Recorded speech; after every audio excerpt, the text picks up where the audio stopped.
गुरुजी जैसे मतलब बहुत बरसों से जैसे कोमा में होते हैं पेशेंट। आप सभी चैनल को सब्सक्राइब कर लीजिएगा। जो भी यूट्यूब पर देख रहे हैं चैनल को सब्सक्राइब कर लीजिए और शेयर कीजिएगा। राधे राधे दोस्तों, स्वागत है आपका हमारे YouTube चैनल उषा भक्ति मार्ग में। बात करेंगे हम आज ऐसी महिला की जो कि पंडाल में आती है और कहती है गुरुजी जो लोग मर जाते हैं तो उनकी आत्मा को शांति कैसे मिलती है, क्या उसके लिए हमें पोथी पाठ कराना चाहिए या क्या कराना चाहिए जिससे कि इंसान की आत्मा को शांति मिले। आइए दोस्तों देखते हैं कि इस विषय में गुरुजी ने उस व्यक्ति को क्या समझाया। आज का वीडियो बहुत ही ज्ञानवर्धक होने वाला है क्योंकि उसने बहुत ही अच्छा और नेक प्रश्न किया है जिसके जरिए हम सभी भक्तजनों को ज्ञान प्राप्त होने वाला है। आइए दोस्तों देखते हैं आज का वीडियो। और जैसे बरसों से बेड पे रह जाते हैं पेशेंट, उनकी मतलब पोथी पाठ कराने से क्या उनको मुक्ति मिल जाता है? उनको कष्ट है, उनको सब प्रकार से अच्छा ही होगा उनका, या मुक्ति से। देखो ये तो भगवान को पता है कि क्या करने से अच्छा होगा। मुक्ति से अच्छा होता होगा तो मुक्ति करेंगे और अच्छा ही होना होगा तो अच्छा कर देंगे। दूसरा प्रश्न ये था महाराज जी, जैसे सब कहते हैं कि जैसे हमारे जो कुलदेव होते हैं तो उनकी कभी हमसे भूल हो जाती है कि हम पूजा नहीं कर पाते हैं, या बड़े बुजुर्ग हमसे कहते नहीं है कि हमारा कुलदेव ये है, तो हम मतलब मैं किसी के घर की बहू हूँ तो वहाँ का कुलदेव मुझे पता नहीं होता है, तो फिर क्या वो भगवान सच में हमसे नाराज होते हैं, क्या हमसे तंग करते हैं? कुल देवताओं की पूजा करना चाहिए। आप अपने ससुराल में आपके कुल देवता हैं? जी अभी मुझे पता चला है कि वरुण देवता है। तो अब हैं तो उनकी पूजा करिएगा, जो आपके कुल देवता हैं। तो ऐसा होता है सचमुच, क्या भगवान अपने बच्चों से नाराज हो सकते हैं? भाई बाप ही नाराज हो जाता है बेटों से। जा शैतानी करता, फूटी कौड़ी नहीं दूंगा तेरे को। बाप बोलता है अपने बेटों को। फिर बाप नाराज हो जाता है, माँ नाराज हो जाती है, तो देवताओं को नाराज होने का अधिकार नहीं है। जहाँ प्रेम है, जहाँ अपने है, वहीं तो नाराजगी भी है। इसलिए उनको याद करने में वो नाराज नहीं होते। स्मरण अब हम कभी याद ना करें तो कहें नाराज ना होना, तो ठेका लिया भगवान सबका कि आप कुछ ना करो वही सब करते चले। एक तरफ से नहीं होता। हम भी आपका सम्मान करें और आप भी करें, हम भी देवताओं को समय दें और देवताओं भी हमें समय दें। बैलेंस बना के चलना होता है। ठीक है गुरुजी, खुश रहिए। मैं एक बहुत वहाँ स्थिति में रहती हूँ, जैसे मैं हरिद्वार गई और वहाँ लेडीज़ को देखी गायत्री मंत्र का जाप करते हुए, तो आपके प्रवचन में मैंने सुना कि गायत्री मंत्र का जाप लेडीज़ नहीं करती। हाँ, तो ऐसा क्या है गुरुजी? ऐसा इसलिए है भारत में अज्ञान ज़्यादा है, मनमानी। शास्त्र जो कह रहे हैं वो नहीं करना, बाकी सब करेंगे। तो मनमाने हैं, मनमानों को कौन रोकेगा? जो कथा सुन लेते हैं बच जाते हैं। लो पीछे माइक ले जाओ, वो बच जाते हैं, वरना जो मन में आया वो कर रहे हैं लोग। गुरुजी जी गुरुजी, मेरा प्रश्न विद्यार्थियों के लिए है जी। हम कुछ संकल्प लेते हैं पर वो टूट जाता है, तो हमें किसी परीक्षा में अगर उत्तीर्ण होना है तो उसके लिए वो संकल्प हमारा बना रहे, तो उसके लिए हम क्या करें? क्या संकल्प लेते हैं आप? जी जैसे अभी हम कंपटीशन एग्जाम की तैयारी कर रहे हैं, हमको मिलिट्री में जाना है, तो वो एग्जाम हम कैसे पास करें, उसमें लगे रहें और भटके ना, तो उसके लिए क्या करें? अच्छा है, आप मन लगा के अपना काम करें। पहला कम मन लगा के काम करें, पढ़ाई में ध्यान दें, थोड़ा अपने शरीर पर ध्यान दें, क्योंकि मिलिट्री के लिए तो हमें बहुत सारा शरीर को तैयार करना पड़ता है। जी। तो ये सब तैयारियां आप रखें, हो जाए, भगवान करे आपका हो जाए। यदि किसी कारणवश रह गया तो उसके लिए फिर आप अपने मस्तिष्क को, अपने दिमाग को इसमें भी लगाओ कि हम बिजनेस भी कर सकते हैं, हम व्यापार भी कर सकते हैं। नौकरी नहीं मिली तो हारना नहीं है, रोना नहीं है, उल्टे नहीं सोचना कि अब ये नहीं होता, जीने का क्या अर्थ है। कई लोग उल्टा सोचते हैं। हमारे पास बिजनेस का भी ऑप्शन है। आप जैसे आज के यूथ बच्चे, यदि आप जैसे बच्चे एक नई सोच के साथ, नई प्लानिंग के साथ कुछ नया दे सकें देश को। आज हमारे देश में खिलौना भी चाइना से आता है, क्या आप खिलौना नहीं बना सकते? बहुत सारे उद्योग हैं, छोटे से लेकर लघु उद्योग। छोटे से ना आदमी बड़ा होता है, पहली सीढ़ी में पाँव जमे फिर दूसरी में। तो नौकरी करिए, अच्छा है, सफल भी हो जाइए, आशीर्वाद भगवान की कृपा बनी रहे, परंतु आपके पास और भी ऑप्शन है। ठीक है, इसलिए मेहनत करते रहो, जोर नहीं लगाना, टेंशन नहीं तो लोग डिप्रेशन में चले जाते हैं। उससे आपको बचना है। ठीक है, बहुत सारे ऑप्शन है। वो कुआं ज़्यादा सक्सेस होता है जिसमें पानी के 4-6 स्रोत मिलते हैं। समझ रहे हैं? एक स्रोत के बल पर कुआं चलेगा तो गर्मियों में सूख जाएगा। 2-4 स्रोत मिल जाएंगे पानी के तो वो गर्मियों में भी, एक बंद हुआ दूसरा बंद हुआ तीसरा। उसी प्रकार एक स्रोत आपका नौकरी है, एक स्रोत आपका बिजनेस है। एक ऑप्शन नौकरी, एक ऑप्शन हर आपकी तरह हर बच्चों को मैं समझा रहा हूँ कि जीवन में हताश नहीं होना, हारना नहीं है, कोशिश करते रहिए। एक में असफल कोई बात नहीं, दूसरे में सही कोशिश करेंगे, आपका इसी में हो जाएगा। परंतु आगे के लिए मेरी ये बात याद रखिएगा, आपके पास बहुत सारे दरवाजे खुले हैं। खुश रहिए। राधे राधे गुरुजी। गुरुजी मेरा प्रश्न है, हम युगल सरकार लाना चाहते हैं, क्या चतुर्मास में ला सकते हैं? कभी भी। गुरुजी क्या 2 संघ रख सकते हैं पूजा घर में? एक दायां एक बायां, ऐसे हैं तो दोनों रख सकते हैं। गुरु चतुर्मास में क्या मेरे हस्बैंड व्रत करते हैं, वे सेविंग करवा सकते हैं? करवा सकते हैं। व्रत है तो ना कराएं, नहीं है तो करा लें। नहीं, व्रत है, चतुर्मास का नियम ले रखा उसने। तो 4 महीने व्रत? हाँ जी। तो व्रत है तो फिर क्या जरूरत है? ठीक, राधे राधे गुरु। खुश रहिए। जी भैया। गुरुजी मेरा सवाल यह है कि जैसे ये सारे संसार है तो हमने ये सुना है कि यहाँ पे सभी लोग सजा भुगत रहे हैं अपने कर्मों की।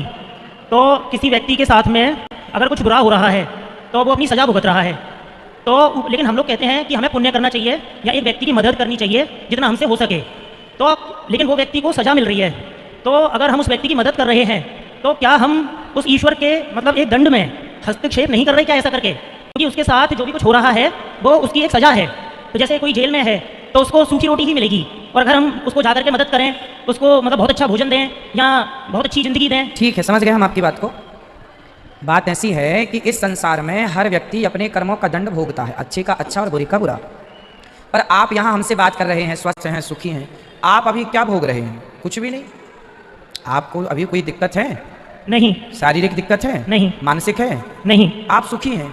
हर व्यक्ति भोग रहा है, ऐसा नहीं है। जो भोग रहे हैं वो भोग रहे हैं।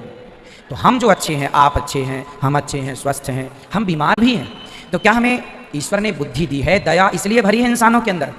धर्म का ज्ञान इंसानों को है, जानवरों को नहीं है, ठीक है। इसलिए हम इंसानियत के नाते, कोई तड़प रहा है, भूखा है, माना कि वो भूखा इसलिए है कि वो अपने कर्मदंड भोग रहा, पर हमने देखा कि ये भूखा है तो हम उसे रोटी दे दें।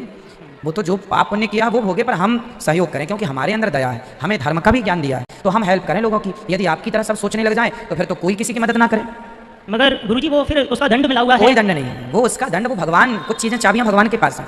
वो आप इतना डीपली ना सोचिए कि हम क्या करें, आप भलाई कीजिए, भला कीजिए, भला होगा बस। आगे आपकी भलाई करने में भी हमें नरक जाना पड़े, भगवान कहे नहीं जी इसको पानी मत पिलाना, इसको भोजन ना कराना, तुम नरक जाओगे, तो हम नरक जाएंगे जी। पर मनुष्य का धर्म है कि सेवा करना, तो सेवा करेंगे। तो सेवा ही हमारा धर्म है। आपका कर्मदंड आप भोगेंगे, हम क्यों आपके साथ गलत करके पाप के भागी बन जाएं, ठीक है। इसलिए हम धार्मिक हैं। 84 लाख योनियां है ना, केवल मनुष्य को ही धर्म का ज्ञान है, इसलिए सब कर्मदंड भोग रहे हैं। माना की बात सत्य है, पर फिर भी हम मदद करें, हम किसी के दुख में सहायक बने तो बन जाएं, ठीक है। गुरुजी एक सवाल और है। जैसे हमारे कानून में ये होता है कि किसी ने चोरी या बलात्कार कोई गलत काम किया, तो उसके बाद में अगर उसकी मान लो याददाश्त चली जाती है, तो उसके याददाश्त के जाने के बाद में उसको फिर दंड नहीं दिया जाता, इंतजार करते हैं कि इसकी याददाश्त वापस आ जाए, ठीक है। तो क्या ये सही है या गलत है? अब जब याददाश्त नहीं है, पागल हो गया, तो पागल को दंड क्या देंगे? तो गुरुजी इसी पे सवाल है मेरा जी। तो हम ये कहते हैं कि पुराने जन्म में पाप किया, लेकिन इस जन्म में उसकी याददाश्त अब नहीं है पुरानी वाली, और इस जन्म में वो दंड भोग रहा है, तो फिर ईश्वर ऐसा क्यों करता है जबकि हम आम इंसान नहीं करते? हमारा कानून ऐसा नहीं करता। नहीं, हमारा कानून अलग है, भारत का कानून अलग है, अमेरिका का अलग है, जापान का अलग है, पाकिस्तान का अलग है। जब हमारे पृथ्वी में अन्य देशों के कानून मैच नहीं करते एक दूसरे से, तो हमारा भगवान के कानून से कैसे मैच कर जाएगा? मगर गुरुजी ईश्वर का कानून अलग है, हमारा अलग है। मगर एक इंसान संतुष्ट कैसे होगा? वो ये सोचता है मैंने कुछ गलत नहीं किया इस जन्म में, नहीं, और फिर भी मुझे सजा मिल रही है। आपको सजा मिल रही है, मतलब आपसे कभी ना कभी कहीं ना कहीं त्रुटि हुई है, वो हमें पता नहीं है। पितामह भीष्म को बाणों की सैया पर लेटना पड़ा, उन्हें पता नहीं था कि मैं क्यों लेटा हूँ, पर बीच में जब खंगाला गया तो उन्हें कुछ जन्म पहले एक सांप को कांटों के ढेर में फेंक दिया था। वो पिछले जन्म का पाप इस जन्म में मिल गया। आपको भी, हमको भी इसी जन्म का पाप भोगना पड़ेगा, इसलिए कर्म दंड भोगना चाहिए, इसमें कोई किंतु परंतु नहीं, ये ईश्वर का विधान है। लेकिन गुरुजी दंड जैसे पता ना हो और फिर सजा का भुगतना ऐसे एक इंसान को लेकिन बहुत अजीब लगेगा। मगर नहीं, अजीब लगे या कैसा भी लगे, भोगना पड़ेगा, कैसा भी लगे, क्योंकि आपकी और हमारी, जैसे आपने अभी कहा कि कोई पागल हो जाए तो उसको सजा नहीं होती, तो वो पागल, आप और हम पागल थोड़ी हैं भाई। ये बताइए, आपने किसी चींटी को जानकर मार डाला, जैसे आज लोग मुर्गी खा रहे हैं, रोटी है, चावल है, दाल है, 56 भोग है, फल है, फिर भी आप मुर्गियां खा रहे हैं, मछलियां मार मार के खा रहे हैं। तो अब भाई आपको अक्ल है ना कि उनसे भी दर्द हो रहा है, नहीं मारे, फिर भी आप खा रहे हैं, तो भगवान तो दंड देंगे। अब आप कहें नहीं जी हमें तो याद नहीं है, ये बहानेबाजी नहीं चलेगी। क्यों? जब पाप कर रहे थे तब तो याद था, तब तो पता था कि ये गलत है, फिर क्यों गलत किया आपने? आपको पता है कि अपनी माँ को नहीं मारना चाहिए, माँ भगवान होती है, फिर भी मार रहे हैं। अभी तो अक्ल है ना कि माँ ईश्वर है, माँ की सेवा करना, फिर भी मार रहे हैं, तो दंड तो मिलेगा। फिर नहीं कहना जी हमें तो कुछ भी याद नहीं है, याद नहीं है तब तो याद था जब पाप कर रहे थे। ठीक है गुरुजी, एक और सवाल है मेरा जी। जैसे हम कहते हैं हमें पुण्य करना चाहिए, तो जैसे चींटी को हमें आटा डालना चाहिए, गाय को खिलाना या कुत्ते को टोस्ट खिलाना चाहिए, तो इससे क्या होगा? हमें लाभ मिलेगा। और कहते हैं ईश्वर हमारी रग रग में बसा हुआ है, तो उसको सब पता है, लेकिन अगर हम चींटी को खिला रहे हैं तो हम एक दया के अधीन होकर नहीं खिला रहे उसे, वो भी हम अपने स्वार्थ के लिए ही कर रहे हैं कि हम चींटी को खिलाएंगे या कुत्ते को टोस्ट खिलाएंगे तो हमारा कुछ फायदा होगा। तो गुरुजी मतलब इसमें मतलब फाइनली उस व्यक्ति का अपना स्वार्थ ही आया, उसका लालच आया, तो भगवान तो हमारे अंदर है, उसे पता है कि ये अपने लालच के वशीभूत होकर के काम को कर रहा है, तो क्या भगवान ऐसे व्यक्ति को उसका फल देगा? क्योंकि मेरे हिसाब से एक दया के और करुणा के अधीन होकर के वो काम करे तो ज़्यादा अच्छा है। इसलिए कहते हैं कि भक्ति निस्वार्थ हो और सेवा भी निस्वार्थ हो, ये कहा गया है शास्त्रों में कि निस्वार्थ हो। परंतु जैसे हम चींटी को दाना डालते हैं, कुत्ते को, हमारे यहाँ सदियों से परंपरा रही है कि गाय की रोटी और कुत्ते की रोटी, ये परंपरा रही है कि खिलाना है। पाप पुण्य तो अलग विषय है। हर व्यक्ति चींटी को दाना इसलिए नहीं डालता कि हमें पुण्य मिलेगा, कई लोगों का ये है कि भाई ये भी जीव है, इनका भी पेट भरा रहे, है ना महाराज। लेकिन अगर स्वार्थ भी किसी का है हाँ। तो भी बुरा नहीं है। क्यों? क्योंकि वो स्वार्थ भी तो परमार्थ के लिए है। इसलिए आपका छोटे से बच्चे को आपकी गोद में जब बुलाते हैं ना, नहीं आता तो फिर क्या बोलते हैं? टॉफी देंगे, आजा। तो आपका उद्देश्य टॉफी देना नहीं है, उसको गोद में लेना है। उसी प्रकार आपका उद्देश्य ये नहीं है कि हमें पुण्य मिले, वो तो मिलेगा ही, परंतु उद्देश्य है भी कि पुण्य मिले, तो उद्देश्य गलत नहीं है। हमारे द्वारा चींटी का संरक्षण हो, कुत्ते का हो। अब हम रोज बंदरों को खिलाने जाते हैं चना केला, किसी बंदर ने हमसे तो नहीं कहा कि आप हमें केला खिलाओ, रोटी खिलाओ, चने खिलाओ। हमने आज आपने याद दिलाया तो हम सोचने लगे। आज तक हमने कभी ये नहीं सोचा कि इसका पुण्य हमें मिले, फल मिले। हमारी इंसानियत कहती है कि जैसे हमें भूख लगती है उनको भी लगती है, तो चलो उनको भी खिलाते हैं। वो तो आज आपने बोल दिया तो दिमाग वहाँ इतना सोचने का भी समय नहीं है। पाप और पुण्य हम करना जानते हैं कि करते रहो अच्छा काम, जो मिलेगा मिलेगा।